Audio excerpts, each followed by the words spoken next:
냐제 쳔보도 닝미장 돈은 뭐는 쳔보 냐게다 나그라다는 산도 셔마도 tumbato jejanla ki shomsar nishan rawar zer ngijan gamsa jawar tu jishan yalaman jime banzo jala soran gonje toban por shinji lo gonje toban por shinji lo gonje toban por shinji lo. Profound and subtle Dharma is rarely encountered in eons. Now we hear and follow it. May we realize the Tathagata's meaning. To liberate beings, please generate bodhicitta before teaching. Next we will discuss the Shurangama Sutra. Currently the Shurangama Sutra is discussing the concept of the world. Over the past 2 days we saw that the Shurangama Sutra has a rather unique way of explaining this. The word Shi refers to time, and J refers to space or location. The 10 directions and 3 periods of time make up the world. Naturally, there are profound meanings hidden within this. We generally consider the meaning of the world to be either the physical world or the sentient world. When we apply Buddhist concepts to this world, we can speak of both the physical world and the sentient world. However, regarding the physical and sentient worlds, when we truly observe them with wisdom, we find that they are illusory, because it is merely a multitude of times and spaces combined together to form this relative phenomenon, or we could say an illusory phenomenon, which we call the world. So about this world, as I mentioned over the past few days, if we were to divide it, we could divide it into east, south, west, and north, or the 3 periods of future, past, and present. If we divide it this way, the world is essentially 3 times 4, or 4 times 3, which then becomes 12 categories. These 12 categories count as 1 layer. If we multiply it again, that is the 2nd layer. Multiplying it yet again makes the 3rd layer. At the 2nd layer, it becomes 120. Multiplying that by 10 gives us 1200.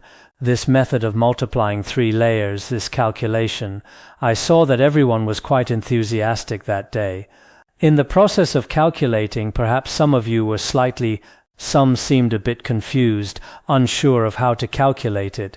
But in reality, compared to the math and numbers we've studied before, if we compare them, this is actually quite simple, because its concepts of time and space are simply east, south, west, north, the 4 intermediate directions, up and down, 10 spaces in total, and the time refers to future, past, and present, the 3 periods of the future, the 3 periods of the past, the 3 periods of the present, plus the current moment. So there are 10 types of time in total. These 10 types of time, along with the 4 directions, 4 corners, up and down, if we calculate them together, then actually in our entire world, any sentient being, or the physical and sentient worlds, all possess these concepts of space and time. And this concept, if we continue to multiply it further and further, ultimately we can extend it into infinity. In the end, we can use this to determine that all phenomena are actually of the nature of emptiness. Form is emptiness, emptiness is form. This principle can also be deduced in this way. All of you are aware of this too. For instance, based on our conventional thinking, the direction where the sun rises is the east, and where the sun sets is the west. That is our general concept. But as for the true east, south, west, and north, if we analyze them again, this concept actually cannot be established at all. By the same reasoning, time is exactly the same. Regarding the methods for analyzing the 3 periods of time, we examined this when we studied the way of the Bodhisattva.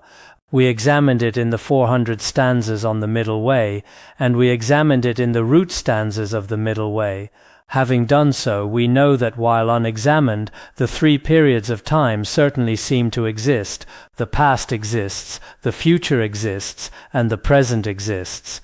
And the present is also named the present me. Many people say the present moment definitely exists.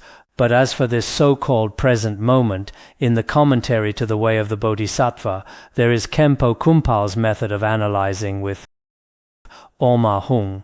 In the wish-fulfilling treasury, there is the method of analyzing using a piece of paper. There is also the method of analyzing light and shadows, and in texts like the Treasury of Valid Reasoning, there are methods to analyze the indivisible instance of time. If we analyze it this way, it is true that time cannot be established either. On this point, I think those Dharma friends who have studied and contemplated for years know that ultimately time does not exist. Because of this, our infinitely compassionate Buddha, why did he say that all phenomena are empty in nature? It is not that he denied the relative truth, the various appearances currently manifesting before us, these diverse phenomena. He certainly did not deny their manifestation, but in reality, whether it is the objects or sentient beings of the present moment, or whether it is time or space, when we truly investigate them, it is not as we imagine, that there is some truly solid and indestructible phenomenon existing. If we genuinely investigate, whether using the methods from the Shurangama Sutra, or other methods of analysis, we cannot find them at all. They are ungraspable. This is the core of Buddhist prajna thought. Regarding this, I think many people it shouldn't just be lip service. I see that some people are quite good at talking about it. That is probably not an issue, but if the Dharma has not merged with your mind, if your rigid grasping at things continues to grow more deeply rooted, then perhaps our practice, study, and contemplation are only effective to a certain extent. Aside from planting virtuous roots for liberation, they might not hold immense significance. Therefore, everyone must, during your study and contemplation, use the profound principles of Buddhism to personally generate certainty. As Mipham Rinpoche said in the Beacon of Certainty, if certainty is not generated, wisdom cannot arise. If wisdom does not arise, doubts cannot be severed. And if doubts are not severed, liberation is impossible. That is the reason he stated this. Now, let us continue our discussion. Regarding the method of analysis from yesterday, I saw that our Dharma friends who facilitate were mostly, for the most part, quite clear on this calculation. I don't need to repeat it here. However, what was mentioned earlier, to summarize, among the 6 faculties, each has an efficacy of 1200. This point is closely related to today's content. Hazio Micheta Guanxi. He says here, generally speaking, among the 6 faculties of eye, ear, nose, tongue, body, and mind, each one possesses 1,200 efficacies. But saying here that each possesses 1,200 efficacies, by efficacies he means their capacity, utility, or function. From the perspective of the faculties, this is true. However, as we will discuss below, some faculties fully possess the 1200 capacities, while some seem to only have 800. Why is this? Actually, earlier it was spoken from the perspective of the faculties' objects. They have the potential to possess this, because each faculty, as we will see below, for some faculties, their efficacies towards objects cannot fully manifest. Therefore, among the faculties, there are inferior faculties and superior faculties, or those with more capacity and those with less. There are different situations. In that case, for example, as we might discuss soon, the eye faculty does not necessarily have 1200, it only has 800. So why did it say earlier that each has them all? In saying they each have them, it means this is what they can possess. It is spoken from the perspective of potential possession. For instance, right now as I look toward the east, I cannot see what is behind me. At this moment, I am only taking in 800 aspects. There are only 800 phenomena. The phenomena combining time and space in front of me only have 800 efficacies. But if I don't just look east, if I first look east, and then I turn to look toward the west, then I can fully realize the 1200 efficacies. Therefore, what is being discussed here about the different functions of the faculties below is spoken in relative terms. So generally speaking, regarding the 6 faculties, each of the faculties possesses what was mentioned above. It is exactly the same for each. They should possess 1200 efficacies, isn't that right? But I haven't had time to look through many commentaries. This is just a thought that came to me. Otherwise, below it is true that some faculties do not possess the 1200 efficacies. This is something for you all to think about. Now today we will continue our teaching. The Buddha continues to instruct the Venerable Ananda. Ananda, you can now determine the degree of efficacy of each of the faculties of perception. Consider the efficacy of the eye faculty. You can see in front of you but not behind you. In front of you there is light, but behind you there is darkness. Adding in your partial vision at your left and right, your capacity to see is effective by only 2/3. The overall efficacy of the eye faculty then is incomplete, in that it functions in 3 directions but not in the 4th. Know then that the efficacy of the eye faculty may be expressed as 800. Here he is explaining what we roughly outlined earlier, or summarized, that overall each faculty possesses 1200 efficacies. So how is this explained specifically? Below it explains the distinct efficacies possessed by the 6 faculties. It analyzes them in this regard. There are 6 subjects in total. First among them, it discusses our eye faculty. How many efficacies does the eye faculty actually possess? The Buddha says to Ananda, you should know, regarding these faculties and efficacies we discussed, you can determine their degree of efficacy.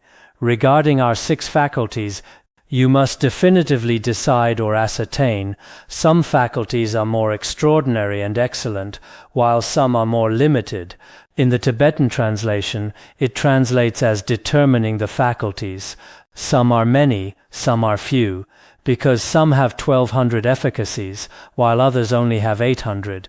So you could express it as superior and inferior, or you could express it as many and few. This is a general summary. Now what are the specifics? First is number 1. Consider the efficacy of the eye faculty. In the Chinese text there is the word consider before each, but there isn't one in the Tibetan. It translates directly. For instance, it doesn't say consider, it directly says when the eye faculty sees, when seeing such and such happens. But saying consider, or for example, is also fine. Among the 6 faculties, for example, the first one we analyze is the eye faculty. When the eye looks, when it observes, behind you is darkness, in front of you is light. We know that generally eyes grow on the front of our heads. We can only see what is in front of us. Behind us is dark, meaning we cannot see it. Here light and dark don't mean illumination and darkness. It means what is in front can be seen, and what is behind cannot. In front of you there is light, but behind you there is darkness. Generally speaking, aside from certain visual clairvoyances, aside from the divine eye, typically our ordinary physical eyes can only fully see what is in front of us. Unless someone has cataracts, or their eyes are not very good, their vision is blurry. Just now I forgot my glasses, so I asked them to go back and get them quickly. Otherwise I might not be able to see everything. Even though it's right in front of me, when I looked at the computer, it seemed a bit blurry, because I'm used to my glasses. So they ran back to the house to fetch them. Without my glasses, it might be a bit difficult. So for some of us, even if it's in front, we might not see it clearly. But generally speaking, we have full vision in front of us, but we cannot see behind us. This is a complete inability to see behind. Adding in your partial vision at your left and right, your capacity to see is effective by only 2/3. Regarding the left and the right sides, what it means is, for example, if the efficacies in front and behind, if there are 400 efficacies in front and 400 efficacies behind, and the 2 sides together also have 400 efficacies, or if we divide the 4 corners, there are 200 here, 200 there. Let's divide it like this. If that's the case, I can see all 400 in front. I cannot see the 400 behind me, and on the 2 sides it's 2/3, meaning I can see 2/3 of it, and 1/3 I cannot see.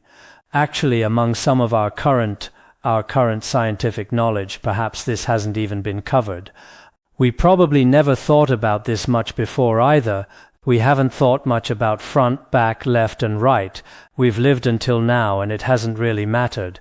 As for the two sides, if we test it ourselves, when we look to the sides, mostly we can't see. For example, if there are 400 efficacies here, then only, yes, 200. I look forward, 100, 2/3 can be seen. On this side, 2/3 can also be seen. 1/3 on the left cannot be seen. 1/3 on the right cannot be seen either.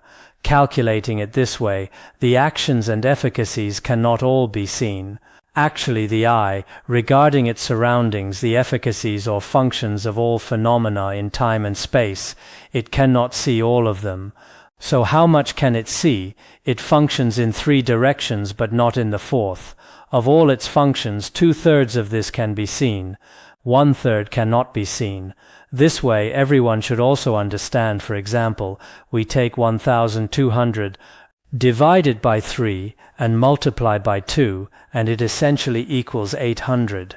We can calculate it that way, or we can say, earlier it should be 400 efficacies in front and 400 efficacies behind. That cannot be seen.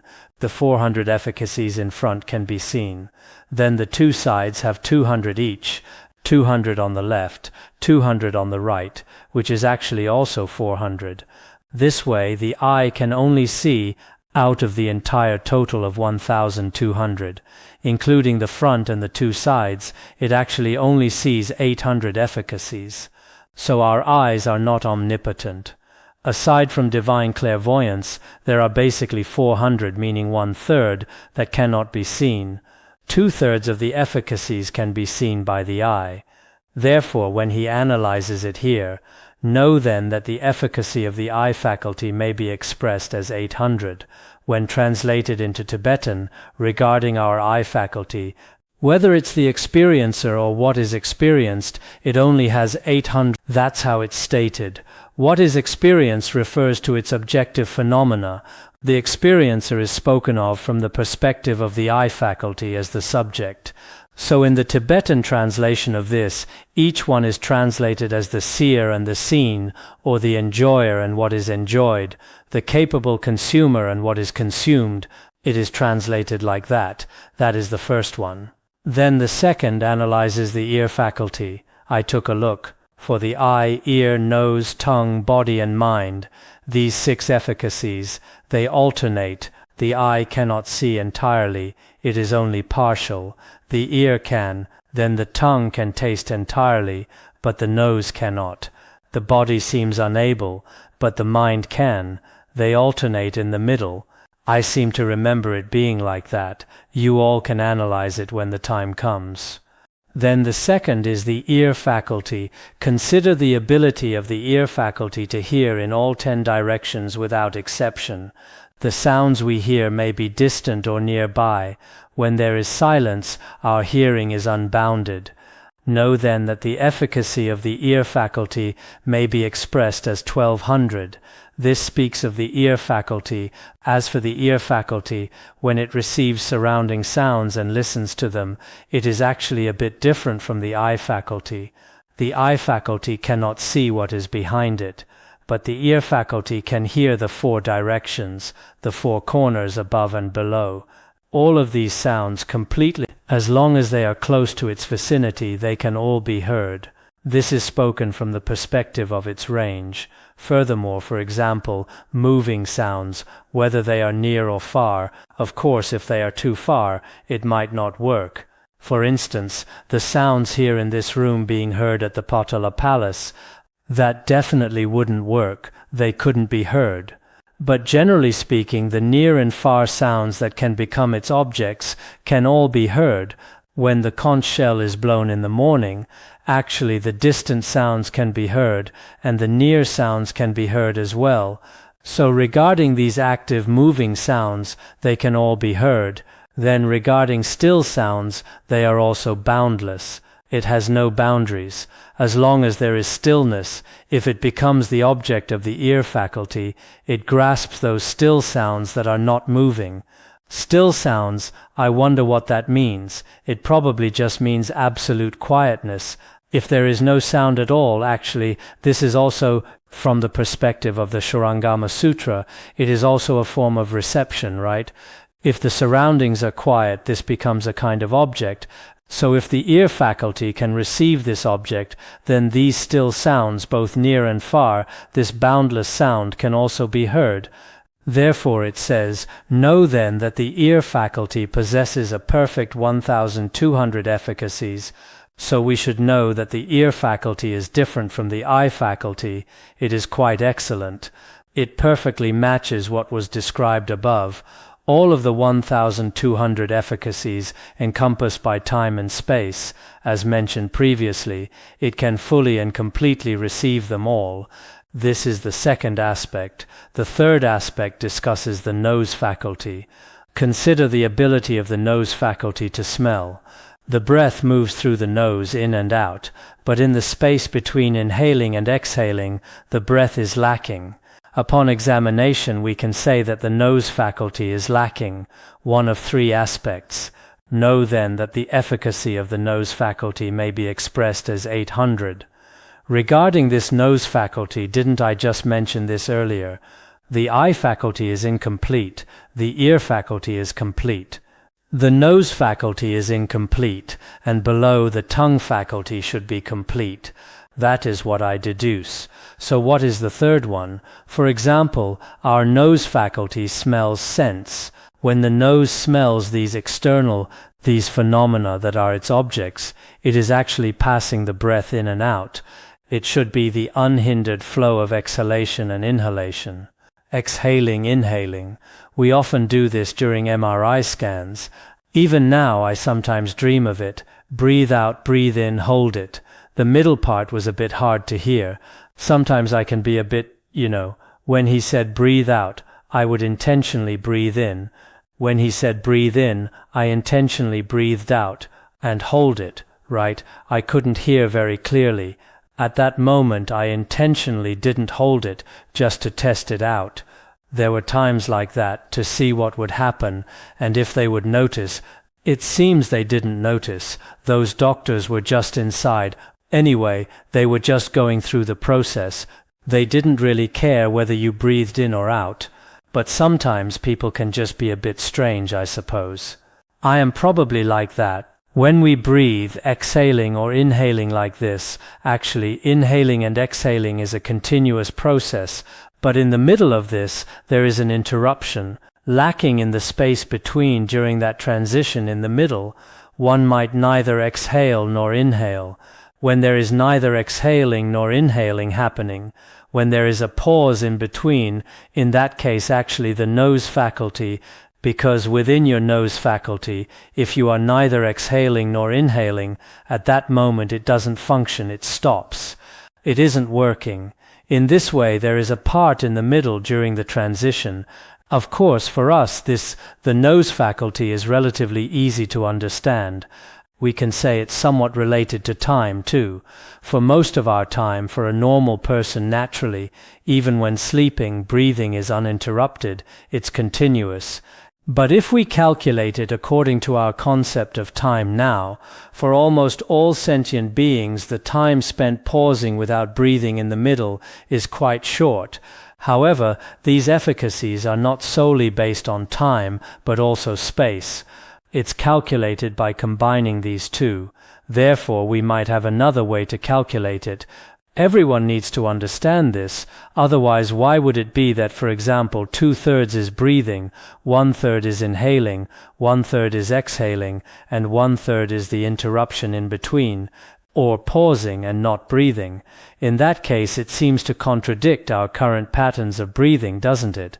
Perhaps some people might think this way. But because its calculation isn't strictly based on the concept of time alone, it also includes space, it's a dual calculation. Perhaps we only know exhaling and inhaling, but within this, the efficacies of the entire spatial direction, the spatial aspect, also has 1200 efficacies. It can be calculated from this perspective as well. In this way, when we examine the efficacies of the nose faculty, it lacks one of three aspects. It is missing one out of three.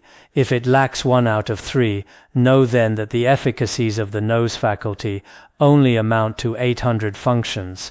So it is just like the eye faculty, it cannot compare to the ear faculty.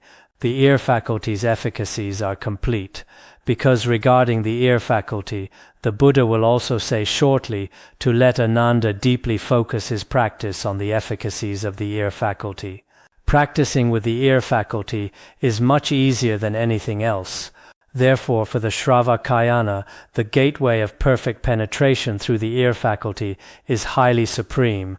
We might not be able to tell right now which faculty is easy to practice and which is not.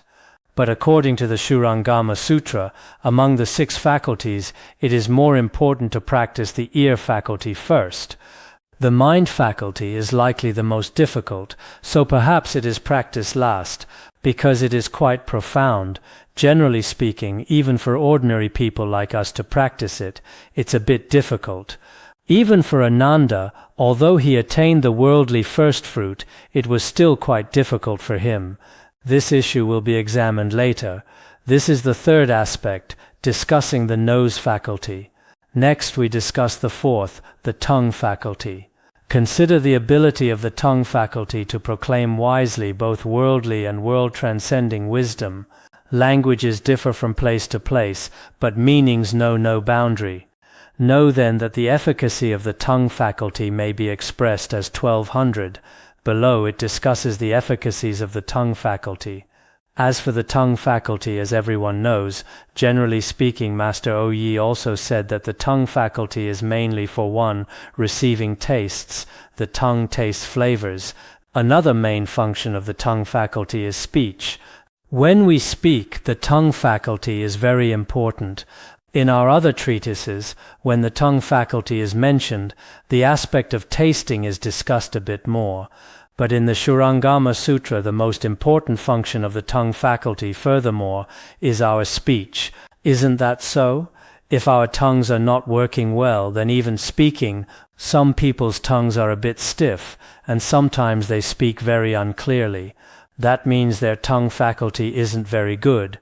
Once I went to Juomong Monastery. A work group had come to Juomong Monastery. They first explained some policies, and then they asked the eminent monks to each give a speech. First, Dichotulku was selected to speak. Then he just smiled and said, "My tongue faculty isn't good. Let Khenpo Depa speak," meaning, "I am not very eloquent." He said, "My tongue faculty isn't good. Let Khenpo Depa speak." So Khenpo Depa spoke instead. So sometimes our speech is related to this. Of course, eloquence and wisdom are very important. But most importantly, if our tongue faculty cannot articulate clearly, I see that some of us can speak extremely clearly. Their logic is clear, and their expression is very clear. This actually does have a certain connection to our tongue faculty. Here the tongue faculty is primarily for proclaiming and speaking. What does it proclaim? It proclaims worldly phenomena and world-transcending phenomena. If one has the tongue faculty, then all worldly and world-transcending principles and wisdom can be expressed.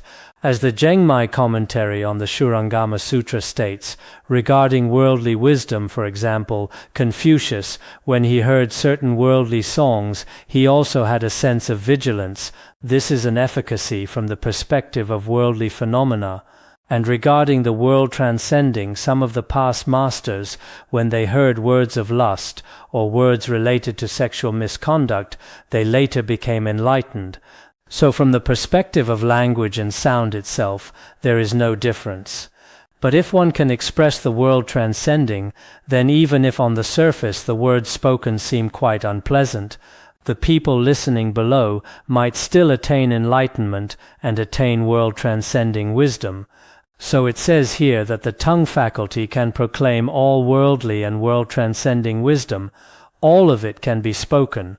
Inherently, our languages have limits and differences. They are limited. They have restrictions. The expressive capacity of language ultimately is limited. Even with our current languages, some people are fluent in the languages of many countries, but some people might not even speak their own ethnic language very well. That also happens. So regarding the expression of language, it has quantitative limitations, but meanings are infinite and boundless. For example, this principle, like natural intrinsic wisdom, or directly pointing out the nature of mind, with directly pointing out the nature of mind, perhaps when language reaches a certain point, it can no longer express it, but the meaning itself is boundless, anyone can express it. It can be expressed using worldly language, and it can be expressed using world-transcending language. Therefore, know then that the efficacy of the tongue faculty may be expressed as a perfect 1200. All of this, the tongue faculty actually, can express worldly and world-transcending wisdom. From the perspective of these principles, there is no hindrance, never mind just 1,200 efficacies. Limitless, boundless efficacies can be expressed using the tongue faculty. Therefore, the great masters of the past, or the various Buddhas and Bodhisattvas, in manifestation, they use the tongue faculty to express, but actually, they point out to us boundless worldly and world-transcending wisdom. So its capacity can certainly reach a full 1,200. If you were to divide it further, there are even more efficacies that could be discussed. So this is discussing the fourth one. The efficacies of the tongue faculty are 1,200. Next is the body faculty. What is the body faculty like? Consider the ability of the body faculty to be aware of contact. It is conscious of pleasure and discomfort. It has awareness upon contact, and lacks awareness once there is separation. Separation is a single quality, while contact is twofold. Upon examination, then, we may say that the body faculty is lacking in one of three aspects. Know then that the efficacy of the body faculty may be expressed as 800. Below it explains, for example, the body faculty. Actually, the body faculty is simply the awareness of external contact. In the process of receiving its tactile objects, it is actually conscious of pleasure and discomfort. Some are pleasant, bringing it certain feelings of happiness, and there is discomfort, those that go against its feelings, bringing it pain. When contacting external objects, there are objects that bring your body happiness. There are objects like this. And those that bring pain, unpleasantness, and discomfort. There are also those. It has awareness upon contact and lacks awareness once there is separation. Actually, no matter what it is, when these external objects come into contact with you, there is awareness, there is perception. Oh, this is rough, this is soft, this is cold, this is warm, and so on. Various kinds of sensations can arise, but once these external objects depart, lacks awareness once there is separation. Once separated from these objects, your sensation is gone. Whether it's cold or hot, light or heavy, various kinds of tactile sensations, when you are separated from them, they are gone. Because of this, separation is a single quality, while contact is twofold. Separation might be 1/3, and contact is 2/3. That is to say, most of the time we have contact, so regarding this calculation, actually sometimes we also, just like I mentioned earlier, if we speak from a worldly perspective, perhaps there is less contact and more separation. That might be the case, but here, because we are looking at bodily sensation across the entirety of space and time, there is more contact, more connection. It should be 2/3, there is less separation, which should be 1/3. As for how exactly it's calculated, I saw there is some calculation in one of the commentaries. Which one was it? But this calculation isn't very easy to understand either. You all can take a look at it. The meaning is also like this. Upon examination, then, we may say that the body faculty is lacking in one of three aspects. If we examine the efficacies of the body faculty's contact, when calculating, one out of the three aspects is lacking. It should be said that it's not there. If it's not there, then if 1/3 of the 1,200 is missing, 400 are gone. The efficacies of the body faculty are only 800 efficacies. The Zhizhang commentary on the Shurangama Sutra also has a calculation. It talks about it from the perspective of the perceiving subject and the perceived object, and regarding separation and contact, it seems to calculate it. With contact, do the subject and object gain more? With separation, there is only separation, lacking these two aspects. Perhaps calculating it this way, it can also be figured out. This is the fifth one. The sixth one is the cognitive faculty. The cognitive faculty is also perfectly complete. Consider the ability of the cognitive faculty to silently include within its scope, in all 10 directions and all 3 periods of time, all worldly and world-transcending phenomena.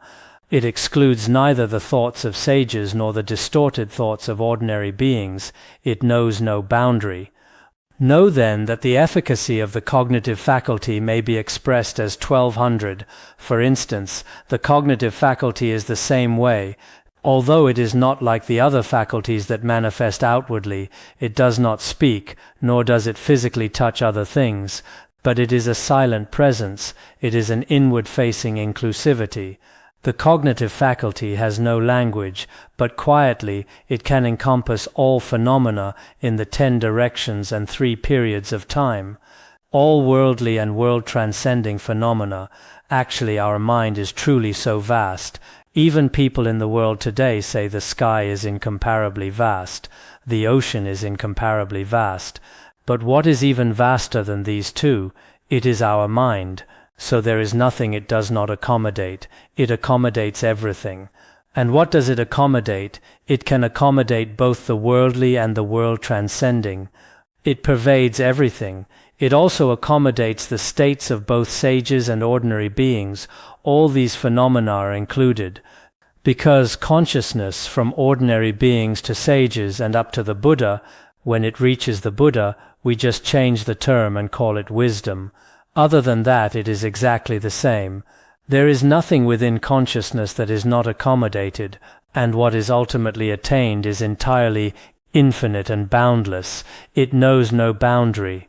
Continuously, from ordinary beings to sages, or from the worldly to the world-transcending, all the way to infinite, boundless phenomena, it can encompass them all. Know then that the cognitive faculty, therefore you should know that the cognitive faculty possesses a perfect 1200 efficacies. It fully possesses the 1200 efficacies. So here, first the Buddha explains to Venerable Ananda the different distinctions among the 6 faculties. Among the 6 faculties, 3 have perfect efficacies, and 3 have incomplete efficacies, but the number of missing efficacies is basically the same. They are neither more nor less. They all have 800. In the past, when we allocated things, the amount we got was pitifully small. But for these faculties, even the ones with less aren't missing too much. And the ones with more aren't excessively so. It's quite reasonable. They all attain 800 efficacies.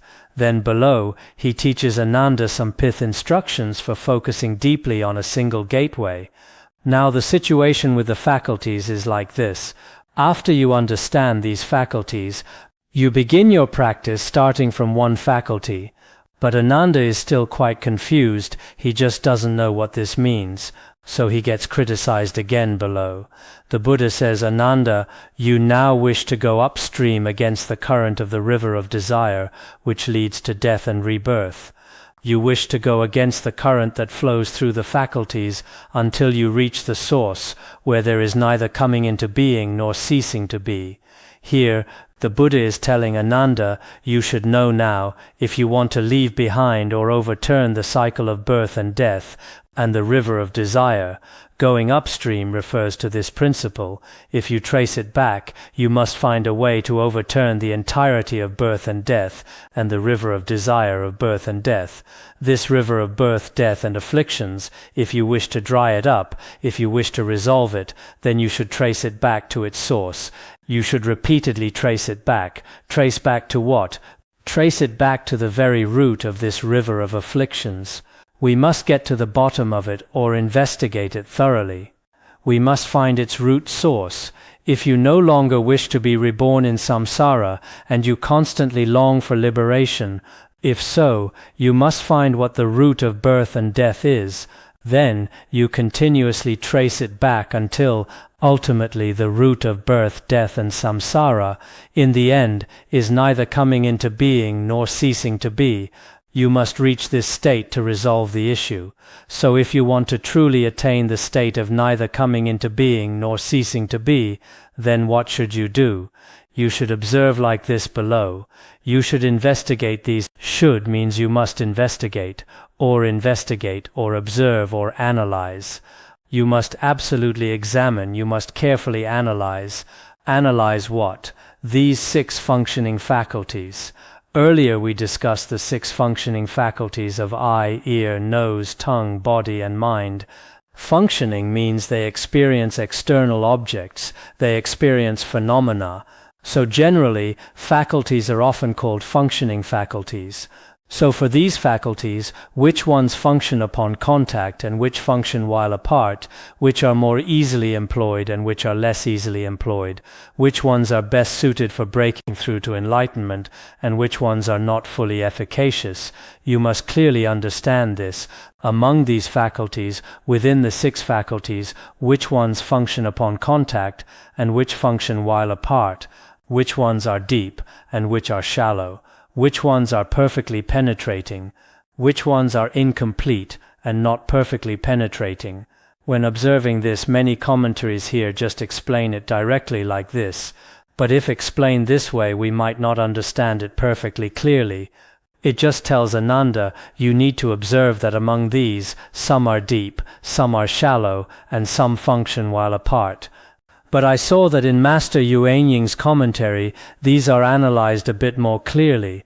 First, let's look at these 6 faculties which function upon contact and which function while apart. In this way we know which ones function upon contact. The nose, tongue, and body faculties mentioned earlier. Because for the nose faculty it needs contact, the tongue faculty also needs contact.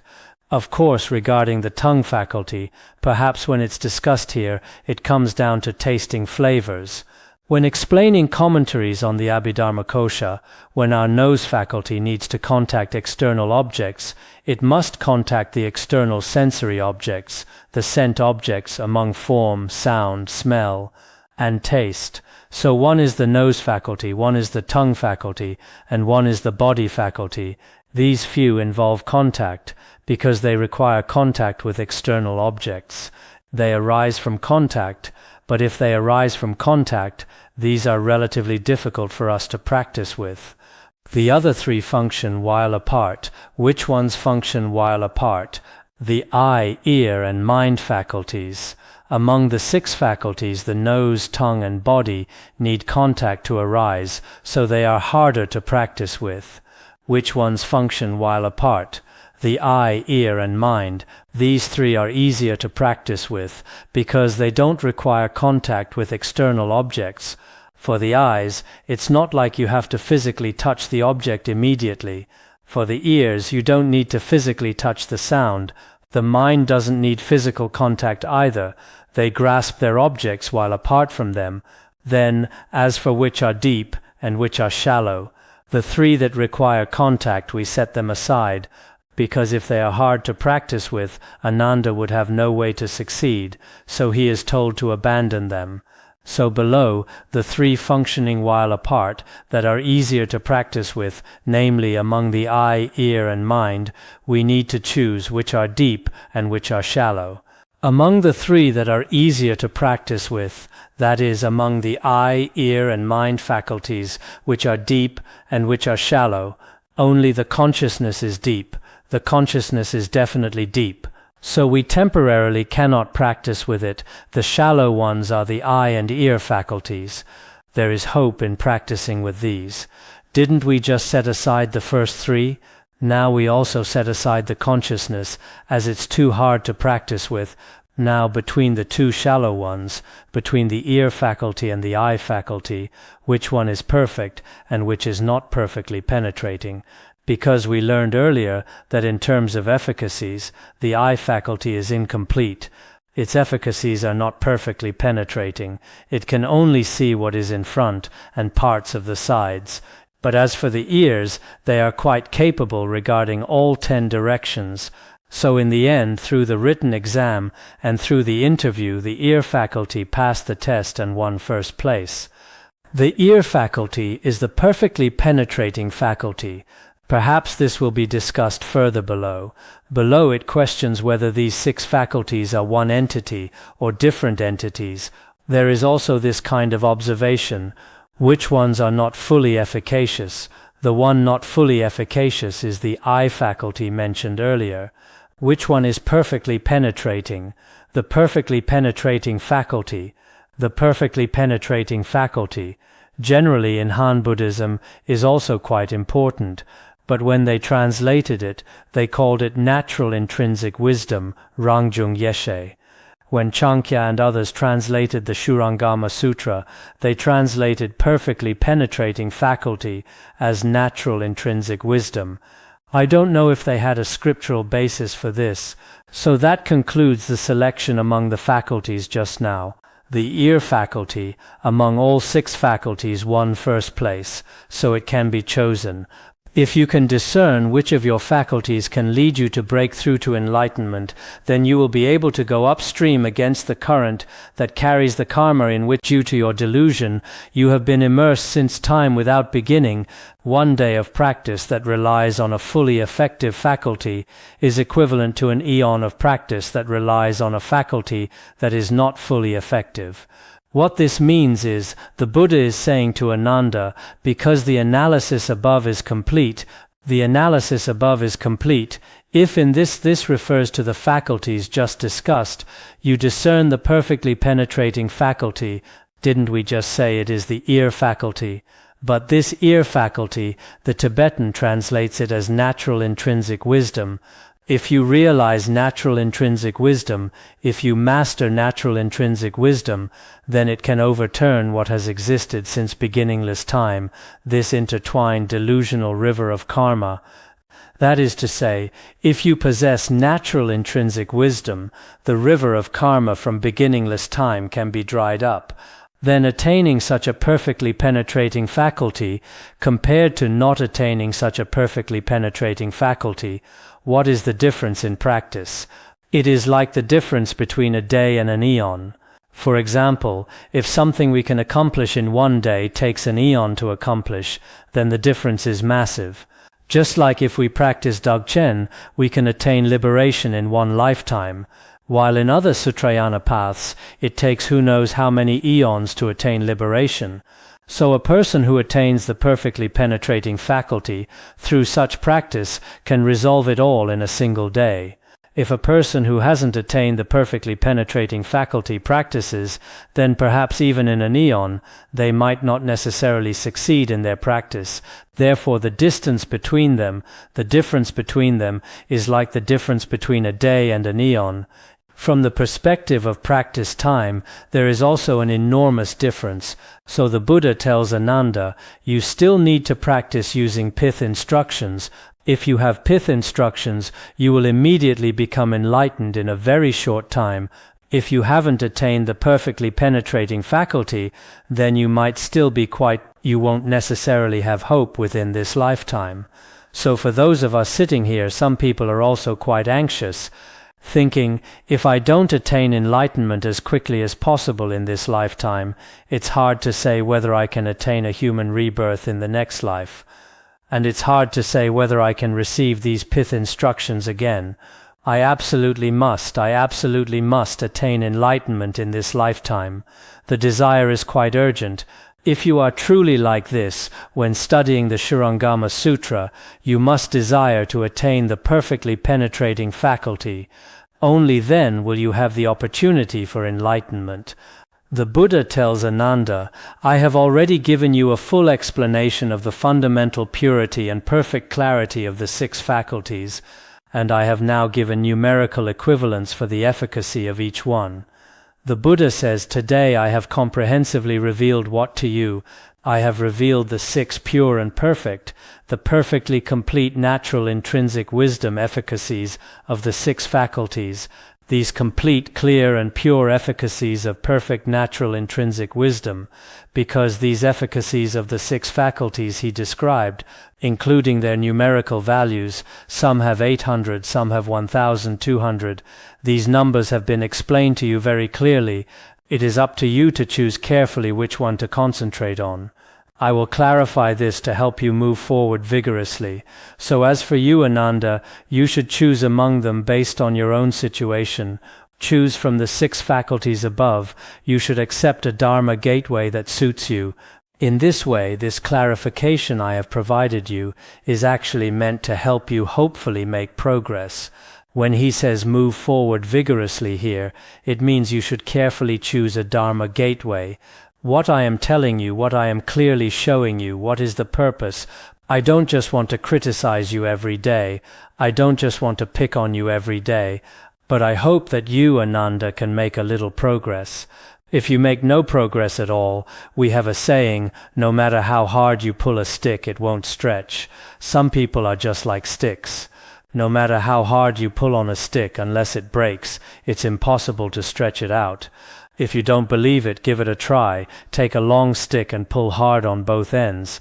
At most it will break. Other than that, nothing will happen. We as human beings shouldn't be like this. Ananda, you should also make a little progress. I have already explained the efficacies of the 6 faculties to you. Their numbers and their perfection have all been explained. You should select one of them to begin your practice. When practicing, there are 2 situations. One is, if you are like the Buddha with sharp faculties, then these efficacies have no superiority or inferiority. They are all the same, but for you, you need to choose one, otherwise you probably won't be able to practice them all. He says below, the thus come ones in all 10 directions chose one of the 18 constituent elements of perception for their practice that led to their gaining the perfect supreme, complete awakening. For them, none of the 18 constituents was superior or inferior. He says, like these thus come ones in all 10 directions, in the 18 constituents, you see the 18 constituents are the 6 faculties, 6 objects and 6 consciousnesses. Among the 18 constituents, no matter which one they practice, for instance, among the faculties, practicing the ear faculty is fine, the nose faculty is fine, the body faculty is fine, the mind faculty is fine, practicing any faculty is fine, or regarding the objects choosing any of form, sound, smell, taste, or touch is fine. Regarding consciousness, whether eye consciousness, ear consciousness, or nose consciousness, any of them is fine. They all become causes and conditions for attaining complete bodhi. So for them, there is neither more nor less in this, from the perspective of truly achieving Buddhahood. Indeed, it might be the same for us, right? If our spiritual faculties are relatively good, you can rely on the eye faculty to attain Buddhahood. You can also attain Buddhahood relying on the nose faculty. Actually, from the koans of Han Buddhism's Chan school and the accounts in Dzogchen of the Tantric teachings, many rely on a method of indication. Sometimes it's a sound, sometimes it's a taste, sometimes they indicate it for you to see. Sometimes they might have your consciousness rest within it. So no matter which one is encountered, for those with sharp faculties, any aspect will work. Some of us find a strong connection, no matter which Dharma we practice. We are particularly joyful about it ourselves. This Dharma is especially good for me. I want to listen to that other Dharma again too. For other people it seems this Dharma isn't good, and that Dharma isn't good either. Only this specific Dharma is slightly better. Our 6 faculties might be like this as well. Generally speaking, for the thus come ones of the 10 directions, whichever of the 18 constituents they begin to practice with, it works perfectly fine. So in the histories of the true eminent monks and great masters of the past, didn't we just mention some, upon hearing certain impure sounds of lust, already attained enlightenment? Some attained enlightenment after entering a brothel. Some, while in the act of slaughtering, attained enlightenment upon hearing the cries of sentient beings. Therefore, for those of sharp faculties, there are many methods of enlightenment throughout the entire 18 constituents. For them, there is basically no superiority or inferiority, but because you are at a lower level, you see, he says to Ananda, but as for you, you are at a lower level, and have not yet fully developed that wisdom which is independent of conditions. I have explained all this to you in detail, so that you will be able to choose one faculty as a gateway to deep practice, saying, you are different from these Buddhas and Bodhisattvas, you are different from the Buddha, you are a person of very, very inferior faculties. Among these perfect unconditioned wisdoms here too, the Tibetan translation says, you have not attained natural intrinsic wisdom. For you, I'm afraid there is no hope. Therefore I have proclaimed to you all these Dharma gateways of the faculties, among which you must choose one to focus deeply on. Focus deeply on a single gateway. This means have not yet fully developed, meaning among these, unlike the Buddhas and Bodhisattvas, you have no way to attain unconditioned wisdom. So the Buddha says, I have repeatedly and clearly proclaimed this to you. Having proclaimed it, I hope that for one of these gateways, whether it is the gateway of perfect penetration through the ear faculty, or any other gateway, you will focus deeply on that single gateway. If you take that path until you have left behind all distortion within that one faculty, then all the other faculties will be purified as well. If you focus deeply on a single gateway, then that one gateway will be free from distortion, or you could say it will become purified. Once it is fully mastered, when you enter one gateway, you will have no detours, you will have directly realized the path, as it is also said in 400 stanzas on the middle way. The emptiness of one phenomenon is the emptiness of all phenomena. So if one phenomenon is already realized, then by analogy, for example, your ear faculty, if during your process of practice you have already mastered the gateway of perfect penetration, then the other faculties in an instant can also be attained. It happens like this. Then all the other faculties will be purified as well. They will all be purified simultaneously. So the Buddha, towards Ananda, should be said to be incredibly compassionate. He taught him such a Dharma gateway. Below, Ananda says, what does focus deeply on a single gateway mean? I don't understand it. What does purified simultaneously mean? But we will discuss that tomorrow. Poor Ananda is quite pitiful every day. You see, here today it also says, but because you are at a lower level, you are so inferior. How can you compare to the Buddhas and Bodhisattvas? He gets scolded again. With this being the case, Ananda has a few more questions below. We will take a look at them when the time comes.